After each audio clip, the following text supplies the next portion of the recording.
Les vœux de la communauté de communes du Val d'Argent sont l'occasion de faire le bilan de l'année écoulée et de se projeter vers celle à venir. Un rendez-vous qui rassemble de nombreux élus venus afficher leur soutien au territoire, comme le député Hubert Ott et le sénateur Ludovic Hay. Pour eux, ces vœux permettent aussi de mettre en lumière le Val d'Argent et ses spécificités. Pour Hubert Ott, le rôle de député passe avant tout par une bonne connaissance du terrain afin de mieux le défendre au niveau national. Un député représente une population, représente des territoires, les deux étant liés. Ce qui est important, c'est de comprendre quels sont ces savoir-vivre et surtout ces savoir-faire qu'on a construits de longue haleine qu'il faut accompagner vers l'avenir.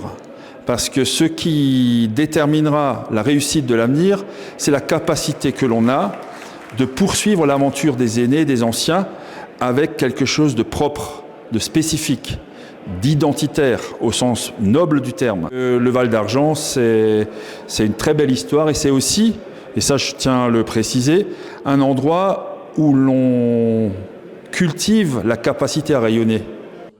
Avec des événements reconnus comme Minéral et Gemmes, le carrefour européen du patchwork ou Mode et Tissus, le Val d'Argent bénéficie d'un rayonnement bien au-delà du territoire. Une dynamique que les élus souhaitent accompagner. Pour le sénateur Ludovic Hay, l'engagement passe aussi par un rôle de facilitateur, au plus près des élus locaux. Alors je pense que chaque sénateur a peut-être sa propre définition de sa fonction. Moi, modestement, je pense être de l'huile dans les rouages, c'est-à-dire qu'à chaque fois qu'un élu est bloqué dans ses processus, que ce soit avec la préfecture, que ce soit avec des organismes territoriaux, eh bien, généralement, il nous appelle pour que l'on puisse un petit peu simplifier et arranger la démarche. J'ai eu des missions aussi sur la Val d'Argent, un peu plus, on s'y attend moins, c'était notamment celle de retirer des fils électriques avec des câbles électriques avec Enedis dans le cadre de l'amélioration du réseau électrique, de le retirer sur des zones qui sont très soumises au vent et à la pluie, aux intempéries d'une manière générale, et on a fait de l'enfouissement de réseaux avec du retrait de poteaux par hélicoptère, c'est assez impressionnant.